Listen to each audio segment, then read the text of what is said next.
இதில் கூட சட்னி பண்ண முடியுமா? ஊற்றி சாப்பிட மாட்டாங்க, கரைச்சி குடிப்பாங்க.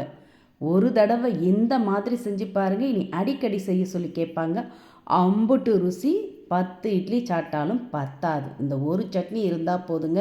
இட்லி தோசை எல்லாத்துக்குமே சூப்பராக இருக்கும். அதுக்கு நான் 200 கிராம் அளவுக்கு சுரைக்காய் சின்னதாக பார்த்து எடுத்துருக்கேன். அதோட மேல் தோலை சீவிட்டு காயை அப்படியே சின்ன துளி உள்ள கிரேட்டரில் துருவி எடுத்துக்கோங்க. இது மாதிரி நைஸாக துருவி எடுத்துனீங்கன்னா தான் சுரைக்காய் சீக்கிரம் வதங்கி வெந்து வரும். இப்போ வதக்கிறதுக்கு வாணலில் 2 டீஸ்பூன் அளவுக்கு எண்ணெய் ஊற்றிக்கங்க. 1 டேபிள் ஸ்பூன் கடலைப்பருப்பு, 1 டேபிள் ஸ்பூன் உளுத்தம்பருப்பு, பருப்பெல்லாம் செவந்து வந்ததும் இதோட 4-5 வரமிளகாய், நல்லா காரமாக இருந்தால் தான் சுவையாக இருக்கும். 4-5 வரமிளகாய், 2 காஷ்மீரி சில்லி மிளகாய், கூடவே சின்னதாக ஒரு வெங்காயம், தோல் சீவன இஞ்சி துண்டு கட் பண்ணி சேர்த்துட்டு இதோட துருவி எடுத்த சுரைக்காய், கோழி குண்டு சைஸ் அளவுக்கு சின்னதாக புளி சேர்த்து நல்லா கலந்து விட்டுக்கங்க.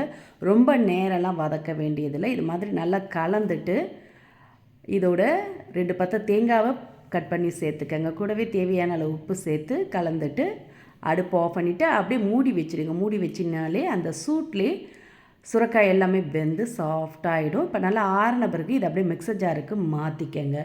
மாற்றிட்டு இது கூடவே 2 டேபிள் ஸ்பூன் அளவுக்கு பொட்டுக்கடலை சேர்த்துக்கங்க. சேர்த்து நல்லா ஒரு ஓட்டின பிறகு இதில் தேவையான அளவு தண்ணி கொஞ்சம் கொஞ்சமாக சேர்த்து நல்லா மையாக அரைச்சி எடுத்துகிட்டு வந்துடுங்க. இதை நீங்கள் கார சட்னி மாதிரி கெட்டியாகவும் வச்சு சாப்பிட்லாம். இட்லி தோசைக்கு கொஞ்சம் தண்ணியாக இருந்தால் நல்லா இருக்குங்க. உங்களுக்கு எப்படி விருப்பமோ அந்த மாதிரி சேர்த்துட்டு இதில் தாளிப்பை சேர்த்து பரிமாறி பாருங்கள். ருசியில் அசந்தே போவீங்க.